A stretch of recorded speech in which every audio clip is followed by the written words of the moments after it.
twongeye kubasuhuza abadukunda badukurikira baduhozaho umutima kuri Dr Richard Official. Ni Dr Richard aranituye nk'uko bisanzwe muri wa mujyo rero wo kugira ngo dusangire ibitekerezo, duhugurane, twigishanye cyangwa se dukomeze kwiga bigiye bitandukanye birebana n'ubuzima, ariko cyane cyane nk'uko twihaye umurongo wo kwibanda ahagana cyane ku bijyanye n'ubuzima bw'umudamu.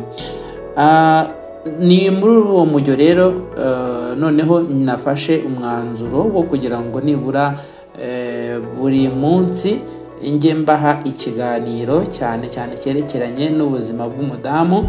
Uyu munsi tukaba tugiye gutangirira ku kiganiro kiza kuba kigaruka ku buryo bwo kwitegura gutwita. Ni ukuvuga ngo hari ibyo umudamu aba agomba kuba yubahiriza imbere yo gutwita, igihe atwite na nyuma yo kubyara, mu rwego rwo kugira ngo akomeze kugira ubuzima bwiza, n'uwo atwite cyangwa se azatwita nawe azagire ubuzima buzira umuze, yaba akiri mu nda ndetse na nyuma yo kuvuka.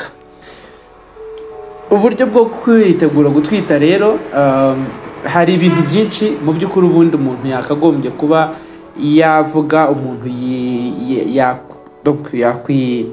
yakwitoza cyangwa se yakwimenyereza, bityo bikamufasha kugira ubuzima bwiza we ubwe, ndetse yagera no mu gihe yatwise, uwo atwise nawe akaba afite ubuzima buzira umuze, bikizerwa ko azavuka yujuje ibyangombwa byose umubiri wifuza, noneho akaba yanagira n'ibyangombwa byose mu by'ubwenge mu gihe cy'imikurire ye, bityo akaba ashobora kugirira igihugu akamaro.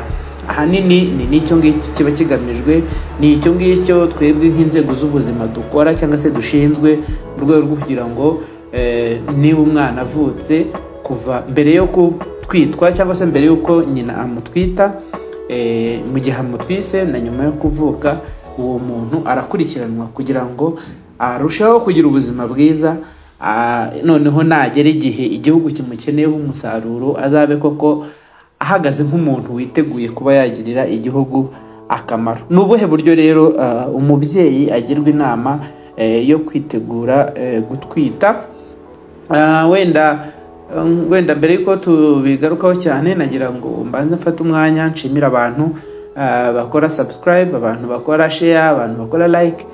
Dr Richard Official biragaragara ko igenda ikura gahoro. Tumaze kugira aba subscribers hafi 2500. Ntabwo ari abantu bake, ni abantu benshi rwose, turabashimiye.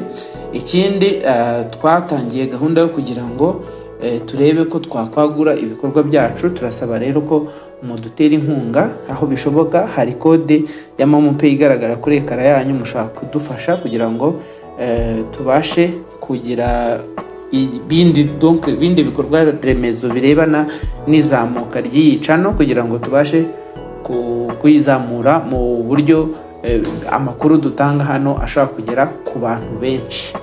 Icyo twiyemeje rero ni ukubaha inkuru cyangwa se amakuru yizewe cyangwa se afite ubuziranenge bwose. Ikindi mufite n'uburenganzira bwo kuduhamagara cyangwa se mukadusaba ibitekerezo, cyane ku ngingo mutumva neza cyangwa se zitavugwaho rumwe mu byerekeranye n'ubuzima. Aha ndibanda ku buzima bw'umugore cyangwa se bw'umudamu. Hanyuma nshimira kandi abantu badahwema kuduha comment, badahwema kutubaza ibibazo. Burya twe dushobora gutegura ngo tuzaganira ku ngingo runaka, ariko iyo umuntu iyo bigaragara ko nta muntu wishimiye cyangwa se ukurikira ibyo bintu tuba dukora, nabyo biri mu bishobora guca umuntu intege. Ariko mwebwe ndabashimira, muhora mutuba hafi, muhora mutanga izo comment, muganira, kandi nongere mbashimire ko muri abantu b'abasirimu rwose, kubera yuko ibitekerezo byanyu bibona ko ari ibitekerezo byanditswe n'umuntu wafashe umwanya agatekereza, akicara, nta bintu byo guseserezanya, nta bintu byo gutukana, nta bintu bimwe byeze muri ino minsi. Ariko turabashimira ko abantu dufite kuri channel yacu rwose muri abantu b'imfura cyane. Reka rero dukomeze na bimwe mu byo umudamu asabwa kwitegura. Wenda ntabwo turi bubivuge byose, ahangaha ndivugira ingingo 6 gusa, nibura ibintu 6 ushobora gukora kugira ngo mu gihe cyo kwitegura kubyara. Icya mbere, urasabwa kujya kwa muganga kugira ngo upimwe hamenywe neza uko uhagaze. Ese bapima iki? Ese icyo bapima bifasha iki? Ibyo ngibyo dushobora kubiganiraho, noneho wenda hagira ibyo ntavuga mukaba mwabishyira muri komenti, tugakomereza ikiganiro muri komenti nk'uko n'ubundi dusanzwe tubigenza. Icya mbere ni uburyo bwo kwitegura gutwita. Usabwa kujya kwa muganga nk'uko nari mbivuze, ugapimwa. Ahangaha ushobora gupimwa indwara zigiye zitandukanye, ugapimwa ukamenya nyine uko uhagaze, bikamenyekana ko umubiri wawe witeguye gusama ubuzima bw'undi muntu, kandi ubwo buzima bukazagera igihe cyo kuza ku isi nta kindi kintu kibuhungabanyije. Ibipimwa rero ni ibintu bitandukanye. Aha hari icyo twita touch screening. Touch ni ijambo rigiye rikomatanyije ryunze indwara zigiye zitandukanye.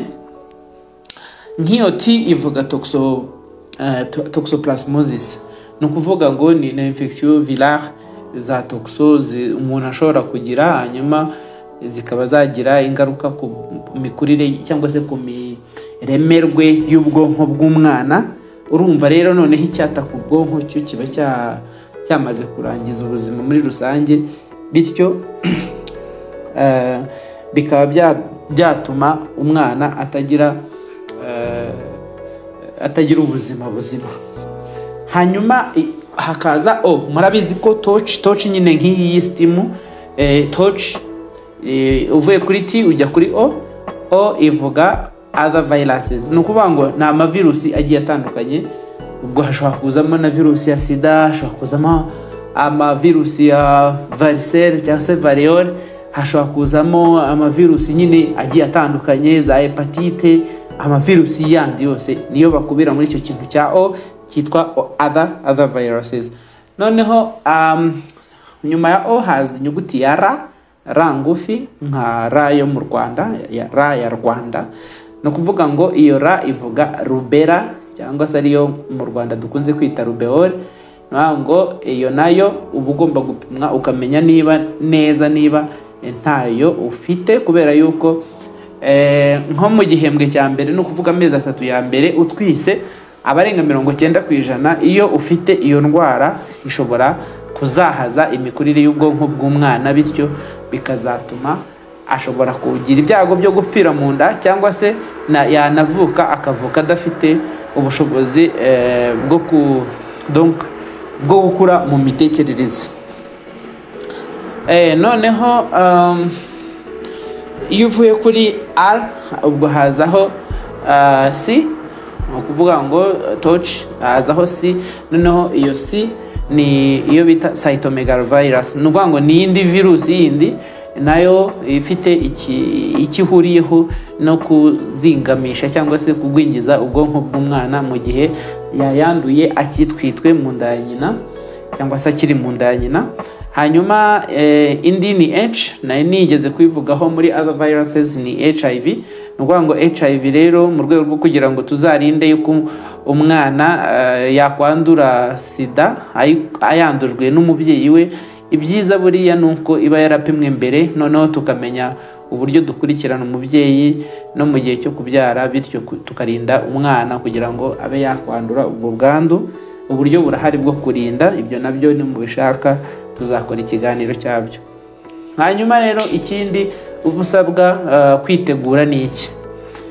Nuwango nujya kwa muganga ugapimwa ukagirwa inama zose zishoboka, hari no gutangizwa imiti ishobora kuzagufasha cyangwa se gufasha umubiri wawe kwitegura gutwita. Ahangaha turavuga nko gufata za vitamine ndetse na acide folique, ibyongera amaraso, imiti yongera amaraso.